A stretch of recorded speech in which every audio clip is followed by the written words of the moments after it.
like when the kids go to school, you should have like, this is kind of set. These are your options when the kid graduates from high school, or they leave their transition program, whatever it is, their next options. There should be real options that are presented to parents, not, well, these could be your options, because that's kind of how it's presented here. Like, well, they could go to a group home if you can find one. You could provide it yourself and staff it, but you're going to have to figure out how to do that. It's all like options, but not necessarily, let me say this differently. Ideas, not options.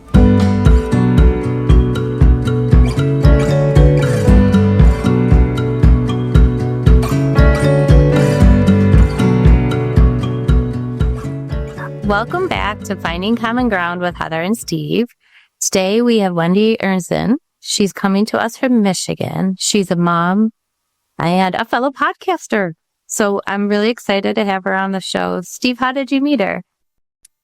Yeah, just a little backdrop, Wendy. I think I mentioned to you earlier when we first talked that I'd never been on LinkedIn a year ago. I had no idea. I wasn't looking for a job or career or anything at my age. So, but somebody told me to get on there because you can connect with other people around the country. And that was the main reason I did it. And I'm so glad I did, because there's so many people I've been able to meet like yourself. You're in Michigan, but it's nice to be able to correlate with somebody. This issues in New York might correlate with issues in Michigan and vice versa. And I'm able to pick up information and knowledge that might help us in New York here, and the same likewise. So I'm so glad that you're on our show today. And maybe if you want to go into a little bit about yourself. Sure, I can. So first of all, thank you, Heather and Steve, for having me on the show today. I'm super excited to be here. Again, my name is Wendy Ernzen. So Heather, you did a great job introducing me with my name. So I appreciate it. Because I will tell all the listeners, it's only 6 letters, but it's the hardest 6 letters for anyone to say. So they always mess it up. So you did great. Thanks. You're welcome. So I like to think of myself as a storyteller. And part of that's that's my dog Ranger, if you heard him. Part of that is not only what I do as a podcaster, just like you guys, because I have a podcast called Let's Plant Houses, but professionally, I'm also a fund development advisor. So I actually help charities to raise money. And so I've been doing that for about 25 years so they can secure the resources they need to do the amazing things that they get to do. And then, of course, I am a mother and I have 2 lovely children, and I'm a wife too. Bill is great. He's my husband. We've been together for like a long time. So I think it's 24 years this year, married. And, but I have 2 kids, and we're just going to talk about the one today. And her name is Nicola. She is 23 and she has, level 3 autism and bipolar disorder. So really what happens for her is that she is considered a level 3 because she needs 24/7 support. Though she's verbal, which I know is uncommon. A lot of level 3s present non-speaking, but she is verbal. But she has a lot of behaviors based on her level of uncertainty. I mean, that's when they surface. So because of that, I think combined with the bipolar is why she has that designation. So I'm her mom. And I love being her mom. And she, because of that, it turned me also into an advocate. Yay. Not a role I knew I was going to have, but so grateful now, having been doing it now for 2 decades. So, and then again, I'll just quickly circle back. So like I said, I am the creator and host of Let's Plant Houses. And that is a podcast where I get to celebrate families just like ours. So everybody on this call or on the show today, and I get to tell their stories. And so I get to tell stories about families who have loved ones with intellectual or developmental disabilities. And I have been doing it for a couple of years. So that's a little bit about me. Beautiful. Man, we really do align. I've done a lot of the same kind of work that you're doing, helping nonprofits make sure they have the funding, and with all the shifts happening and people being worried about budgets and things like that, it's a tough job, but it's so rewarding when you can get a funding stream connected to something that's worth doing. So I'm glad there are people out there doing that part, because that's just as important as the work that people do with that money, right? Like, Oh, absolutely. And I tell you, it is absolutely rewarding to make that connection for people, because not everyone wants to support every organization, but when you help to make that connection with something that's meaningful and they're passionate about and they feel so good about, so, they're helping to make that impact happen by investing, it's magic. Perfect. I'm looking at the topics right now that we were going to cover today. I'm going to skip to the last one because I feel like the first one we have on our list is we shouldn't start there. Maybe we finish there. But when we think about all the different systems that families are trying to access and use, we see that a lot of times that there's this like, everybody has to wait and see. Like, you're filling out paperwork, so you're jumping through a hoop, you're waiting in line. And I think for a lot of families that breaks them down, or they think, forget it. They walk away, or I can do it without that. And I don't know if it's different in Michigan, but in New York State, Steve and I have been like zeroed in on the Senate hearing or the joint hearing this morning that's for mental hygiene, but they're talking about housing over and over again, because where do all these people go when their parents aren't here, or when their parents just can't do the caregiving role? So I wondered, from your perspective, that bureaucratic part of it, the wait and see and fill this out and wait in line and wait again. Like, how does that look for your state or your life? I like to say that it's different than what you're seeing in New York. I would say that it's not here in Michigan. I do think there's a lot of amazing people working on this issue. But it's, I guess the way I like to, or not like to think, this is my understanding of it. So, and I'll try to make this really short, not the Wendy abridged. We'll make this the shorter version. Okay. So, and I'm thinking about from my perspective as my daughter and the level of service she requires. So not everybody. So if this was like the 90s, we still had institutions, and that was the option. Of course, nobody wanted their children in institutions, and nobody does now. We do not want those. And I'm not going to go through the horrible, horrible stories, but I'm sure you are all familiar with what existed then. And here in Michigan, they got rid of those institutions, which sounded lovely, right? And so they found a lot of those a lot of those dollars into community programs. But really what happened, I mean, as a fundraiser, I can tell you that some of those programs are still funded at the same level. Like, they're still receiving the same dollar amounts they received in the 90s or early 2000s, and now we're in 2025. So how are they supposed to be meeting the level of service as all other things have gone up when these dollars have remained basically the same? And then we don't pay caregivers a lot of money either, which is a whole nother story, right? Because then, you're trying to get quality people who are going to help you, to give you a break. And so there's different parts of the system that are very challenging, we'll say. Mm-hmm. So then you had COVID, and I don't know about you guys, but that basically dismantled parts of our system, right? So, people who are caregivers are like, well, gosh, I don't know if I want to go into doing this very intimate job with this vulnerable population while everybody's sick. And so you lost a ton of caregivers because they weren't being paid very well either. So now parents, so where are we? Where are we with the system? Well, it is a lot of waiting in line. So you're getting on lists, hoping, it might be when your kid's young. And so let's say your kid has autism. You're on lists to get into ABA therapy. Then they get older. What if they need other services? Well, guess what? A lot of the services here in Michigan go to kids because that's how the insurance works. And so like my daughter, when we went through a state of crisis, which, by the way, is when you often start to see new services appear that you didn't know, we realized one of the things she needed was adult ABA. There were very few places here in Michigan that did that. So we got on a list. I think it took 6 months before we got a call back, even though we were in acute state of need. Like, she needed that. And housing, sure. I mean, here, the most, and I think we were talking about this a little bit before the show, but what I'm seeing is there's still group homes. I mean, which is great. I'm glad that those exist, but it's like there isn't a lot of ingenuity in the system. The ingenuity is coming from parents. And so you are seeing some really cool examples, but like Heather had, mentioned, because we were talking about a certain example offline, And we're talking about how there are only 14 families that were able to receive assistance from this specific place. And it's because the level of need was so high for these individuals. And it's because it's like, how are we going to scale that? I don't know. I don't have a good answer, but the system is where it needs to be scaled. So yes, I'm agreeing with you that it is kind of it's interesting. I've heard the term here from people using it, the tsunami is waiting to happen if it's not already here for crisis. So it's not crisis for one family, but for so many families because the system is not keeping up with the needs of the families.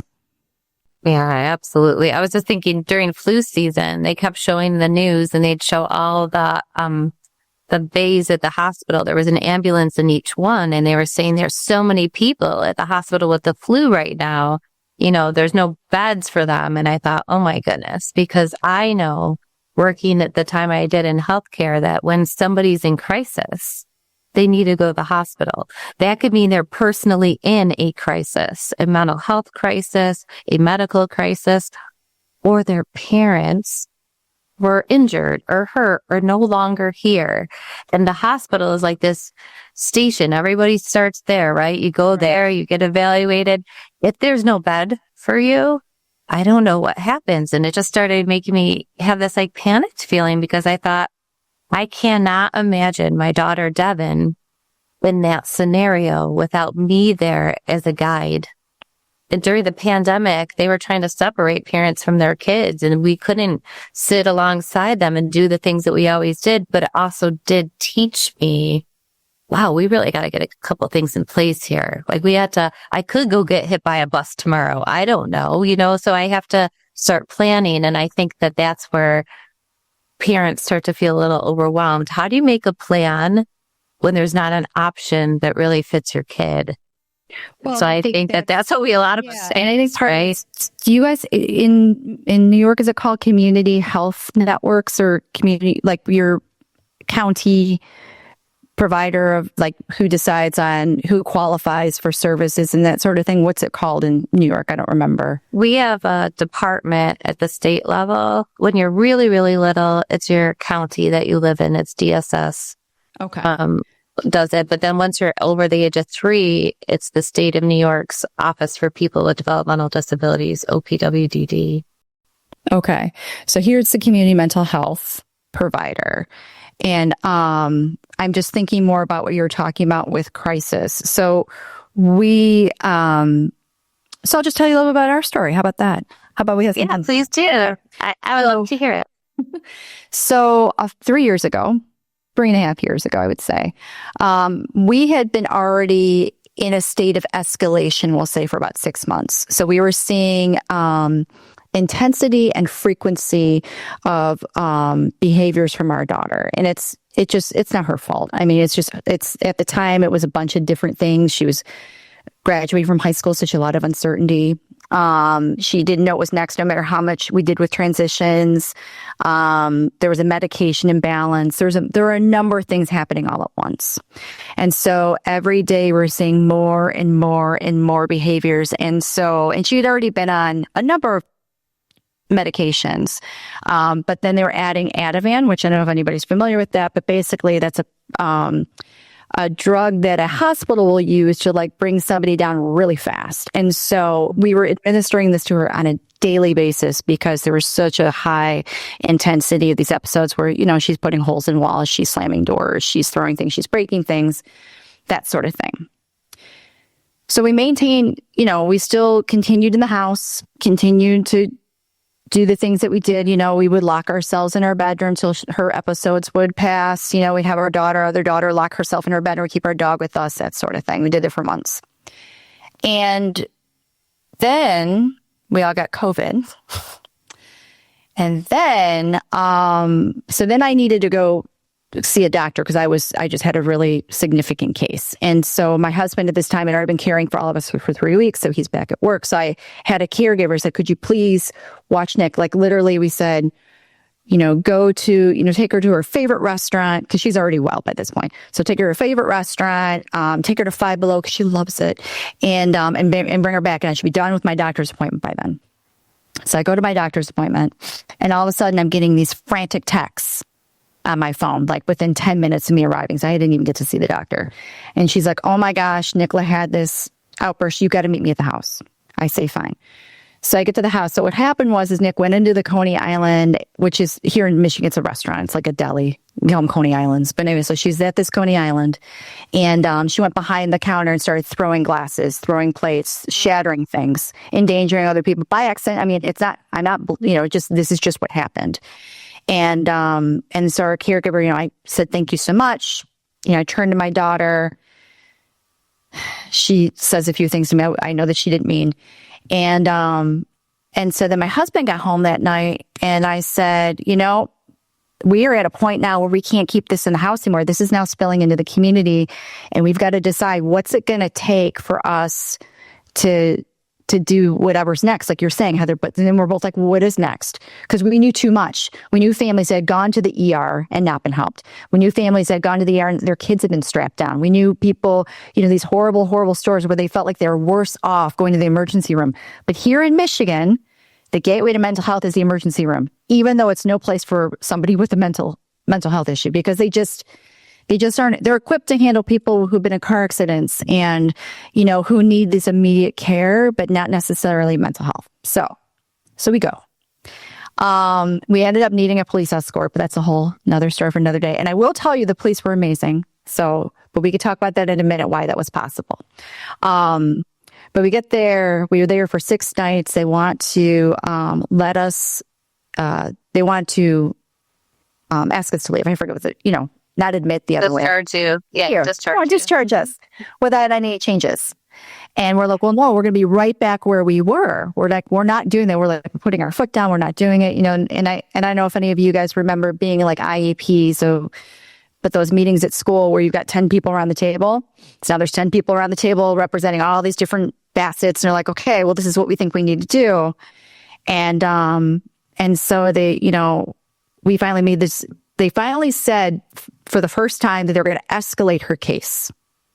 And we're like, well, what does that mean? That's new information.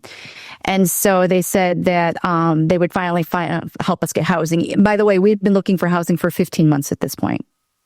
So we've been looking because we wanted her to have housing when she graduated and at least start that process. And so we knew we had to be on lists. And I'm like, oh, well, now that's now suddenly going to open up for you. And it didn't immediately. So they sent us home saying it may take a couple days. We think it might take a couple weeks. It takes a couple months. And still every day we're navigating all of these behaviors with Nick. And then eventually we did get placement. And she's now at a different place than she was initially, which is wonderful because it's a much less intense environment for her.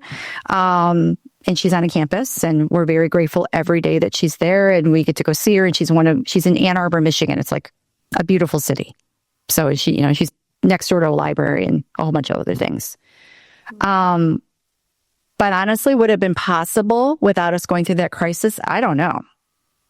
And it's also because we pushed really, really hard. I mean, that was 2 months. You never knew if you were going to get placement. Every day was, you had no idea what was going to happen.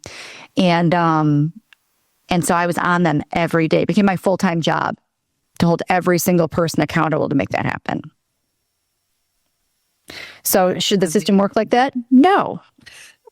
The system should not work like that. There should be, I would think like when the kids go to school, you should have this is kind of set. These are your options when the kid graduates from high school, or they leave their transition program, whatever it is, their next options. There should be real options that are presented to parents, not, well, these could be your options, because that's kind of how it's presented here. Like, well, they could go to a group home if you can find one.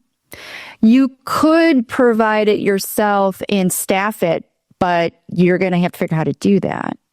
It's all like options, but not necessarily, let me say this differently. Ideas, not options. That's what I see here. Yeah. I think you're spot on. Steve, it just makes me think of all the work that you're doing right now. Yeah. Wendy, boy, so many of the things that you talked about resonate. You're not alone. Your story is similar to many, many, many I've heard over the years and seen and played out in the hospital, all of that. Heather and I talk about that. We are the cavalry. The parents have to be the cavalry because the state isn't going to fix this. They're not going to fix any of this stuff. They can be supports down the road, but I just don't believe that they're going to be able to solve a lot of this. And I go back to, Well, they need to be incentivized right. to solve it. That's, I think, really what it is, right, Steve? And that's hard. They have to decide that that's how they're going to spend tax dollars. Right. And that usually doesn't happen until something happens that goes really bad. And then that's part of it. And people advocate too. But yeah, you're right. It's a combination of those things. Yeah. We just do things a little differently. I got tired of doing it, waiting. And I've been on all this. My son's still on a waiting list. He's 35 years old. He's on a waiting list for dental. He's got autism. He can't get dental. Right. And I've been on all those lists, and I just got tired of being on the list to do things and have a place for him to go. And then I just said, you know what? I'm going to go create this. I'm going to go fight away like you're doing in Michigan with some of the families there. And Heather and I, we're just going out and finding ways to fix these issues ourselves. Right. Because you have to piece it together. Because like right now, it happens in Michigan, like dental is your example. If you find that dentist gets overwhelmed. Right. So they're almost like a best kept secret. Like people are like, well, I'm so like, I've got my psychiatrist, I've got my dentist. I'm so grateful they see them. And if I know a couple more people they can add, I'll tell them. But if I put it out there, then they're going to get flooded and who knows what'll happen. And my child may never get dental. Right. It's like my daughter's going to an orthodontist, not because she needs orthodonture, because it's my cousin's husband. And he said, if you come here. So now I post a picture of her because it was the best experience we've ever had. You know, it was family. Yeah. But it was still like the regular, general dentist took us and they actually took the Medicaid. Holy cow. And then everybody in the entire post, it was hundreds of families saying, who is this? Where was that? Like trying to look at the scenery and see if they could tell where I was. And I'm like, same thing. I can't really say the name of the practice because they're not built to absorb the thousands of people who need a dentist. Right. But my goodness, we do need to incentivize it in some ways because I understand why. I have lots of family in dentistry, actually. It's funny. I mean, you think I wouldn't have any trouble finding somebody for my daughter, but they'll say, like, if you have to pay the hygienist $50 an hour and Medicaid pays you $38 to clean their teeth, you've already lost money. Like you've had to pay the receptionist to schedule the appointment and to bill the insurance. And they're just not breaking even. It's not even like they're saying we're not making enough. They're like losing money when we walk in the door. So I think that that's a tough situation. And when we talk about families taking over, Steve, it just makes me kind of go into that second topic that we had talked about, like just that guilt that sometimes we get caught up, like we feel like we have to be a martyr and that we're not allowed to rest. And so I don't want anybody to hear us talking right now and say, we have to move the mountain and think you don't get to rest. Like you have to do both. I don't know about you guys, but if I don't take those timeouts, I can't move a mountain. I can't even move myself. Right. It's the whole old saying where if you're on an airplane, you got to put your oxygen mask on before you can put anybody else's on, or else you're no good. You're burned out. Right. You can't be the great person that you are without actually taking care of you. Mm-hmm. And I like to, so for me, I call those like my big rocks. So there's like, I won't say non-negotiables, but like things that I do on such a regular basis, but they become this foundation of support for me. And everybody's can be a little bit different. Like some people it might be, maybe they have a spiritual practice and they go to church. Or, for me, it's meditation and it's exercise and nourishing food and, family time and friends and that sort of thing. But, it could be a bunch of different things, but it's about really understanding yourself and what you need and saying that like, I need to do these things. Like I need to do these things to take care of me and so I can take care of everyone else. Mm-hmm. But I think it's admirable that you guys are doing as much as you're doing, but I agree, Heather, that you can't do everything. So it's like trying to figure out like the balance between things you can give your attention to and the time that you need to focus on on yourself. When I'm scrolling and I feel like I need to respond to every person, that's actually a red flag to me. I do not need to respond to every person's crazy comment. Do you know what I mean? Like, I don't. Yeah, it's almost like you just turn it off. Like if you could turn off commenting, like on Facebook, just turn it off. Like because it like respond to like your post. Sometimes sometimes you have to say, all right, I've said my piece and I'm going to walk away. But I know when I see myself doing that, when I'm like, oh, how do I word that? Or I'm going to make sure they understand, they're going to listen to me. I go, ooh, I'm in that mode. And when I'm in that mode, that's not good for me. That's definitely not good for my kids.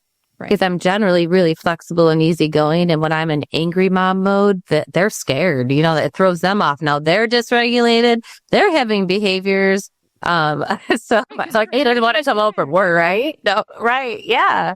We really share the same air. I say that a lot because we do. Like what we are showing them, they're feeling it. Even if they don't know who's on the phone that I'm yelling at, it could be a really legitimate, like, what do you mean we don't have health insurance? That was my newest thing. What do you mean? Yeah. Like I pay the premium.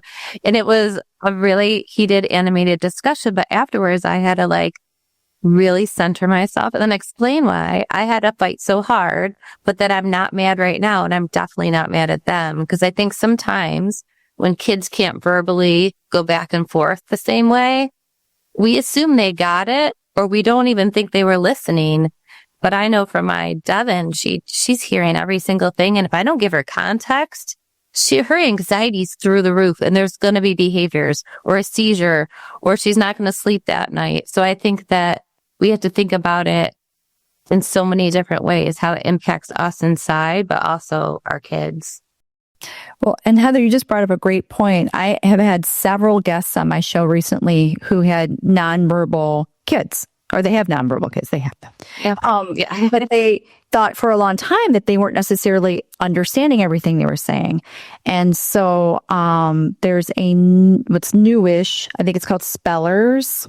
I don't know if Heather, do you already know what this is? Oh, yeah. My daughter does it. I love it. I love it, love it, love it. So it's new to them too. And so they started, I think the book came out in 2020 or something. And so a lot of folks who have, non-speaking kids are trying this out. And so this mom was on my show and she's talking about how her son, she didn't think he understood much. And now he's sharing his hopes and dreams. And he's taking college classes. Because she never knew. And they thought he was like a 5th grade or 7th grade, or sorry, not 5th grade, 5 to 7-year-old level. And this gentleman is not. He's like, oh, no. And I want to take these classes. And he's doing that now.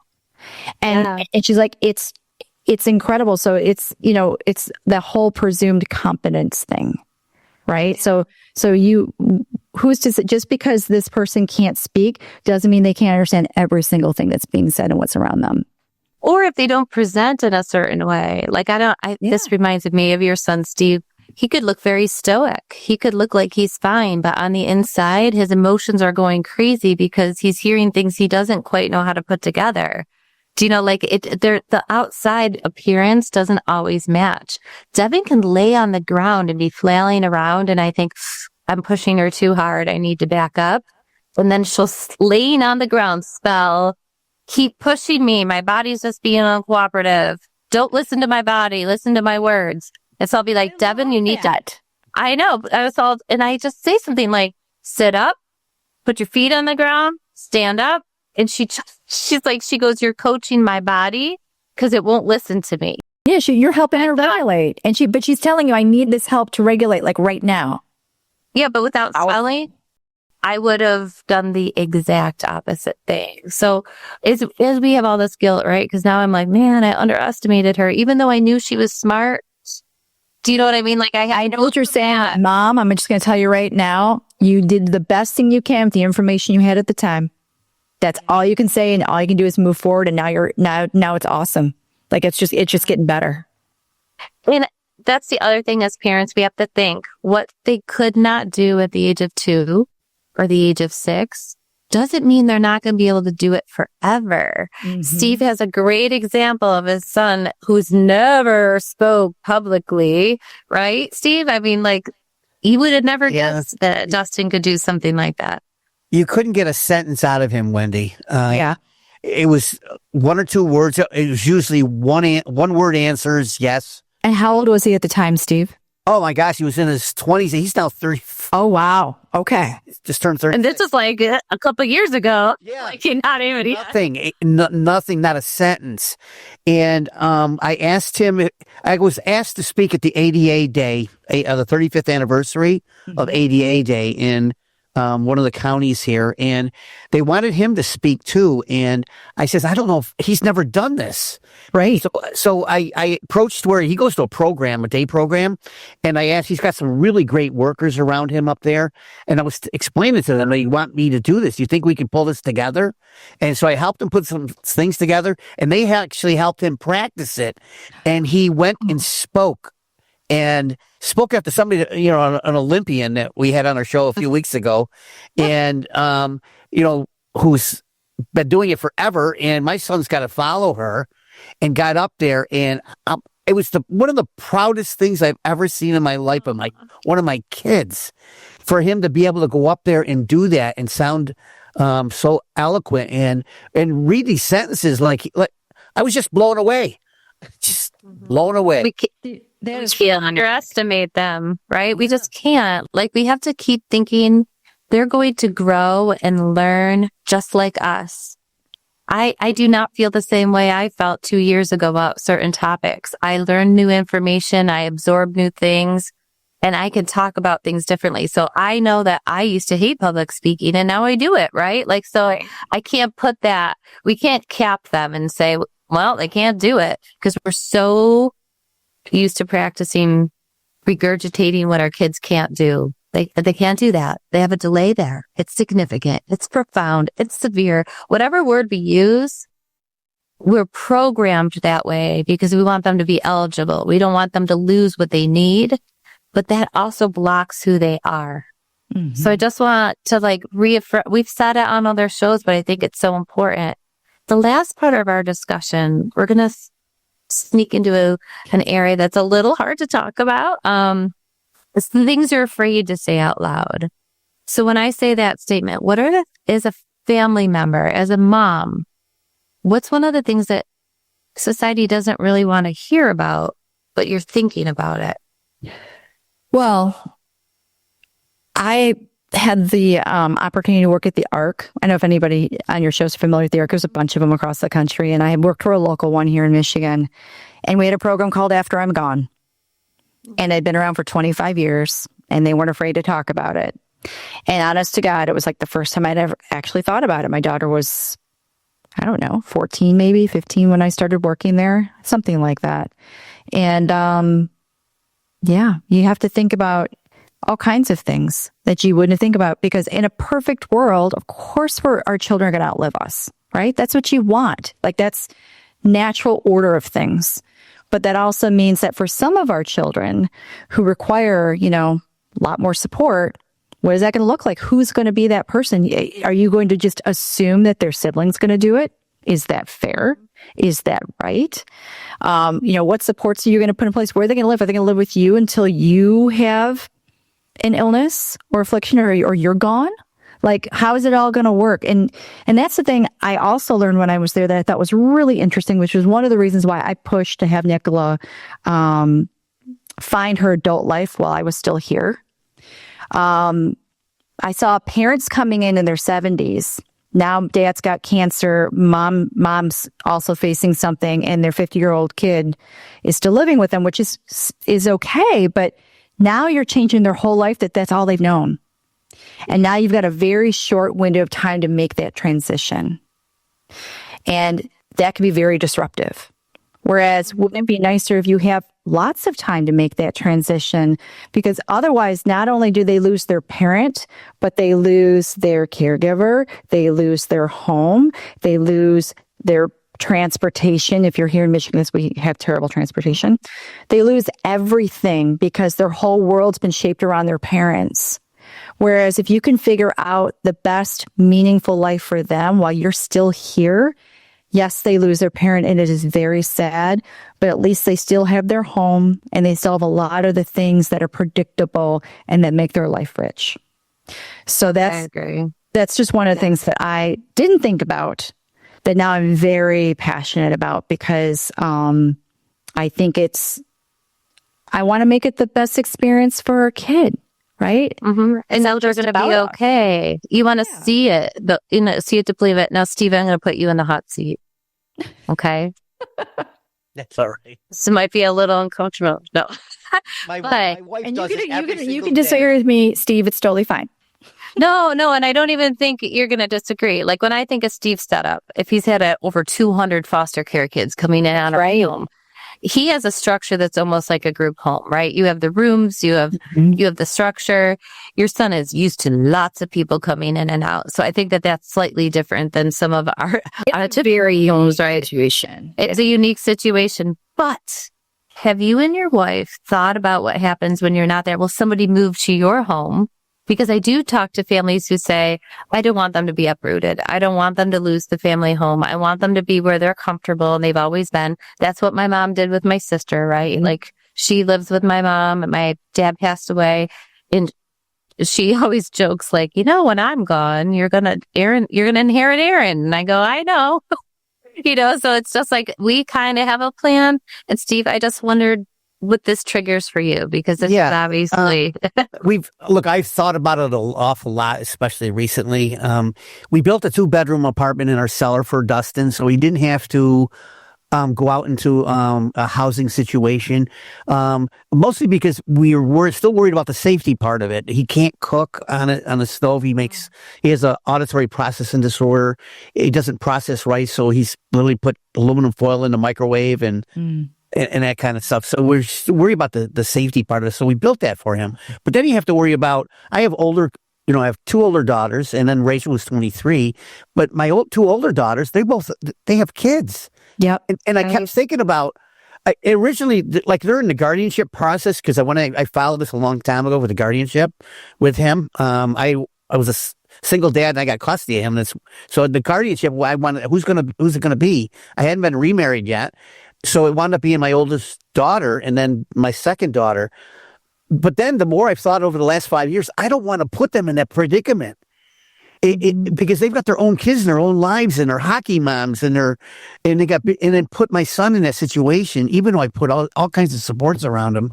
I didn't want to do that. So I'm looking more at maybe doing something with our home, allowing him to stay here, and maybe get the house to Rachel, who's 23, or something like that. Or caregiver, bring a caregiver. We have a 2nd bedroom. Maybe a caregiver can come in.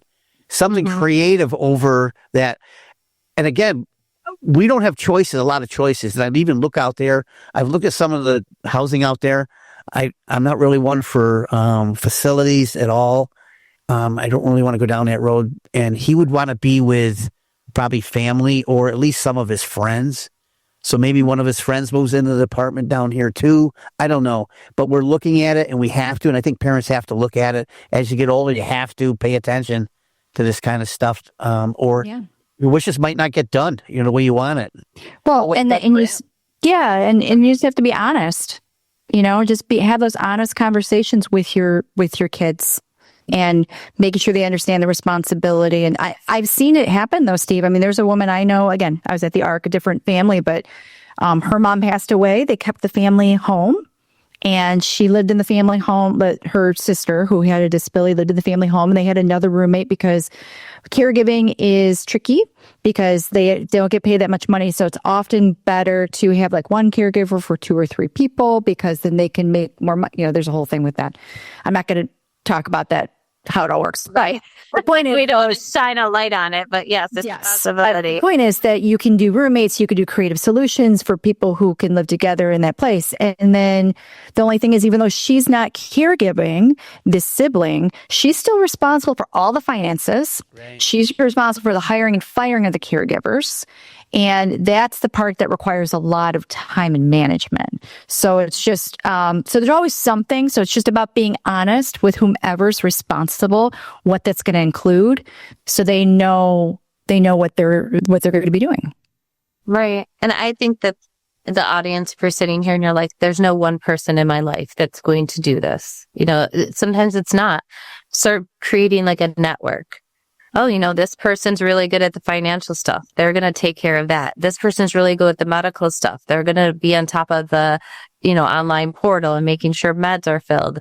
This person can do this, because in all honesty, all the things that parents do, if we really wrote down every single thing that we do to keep our kids safe and happy and healthy, it'd be a lot of things. That's more than one staff member. No staff is going to do all the things that a parent does. So then start divide and conquer, right? So I think that that's something to consider. There's family governed networks.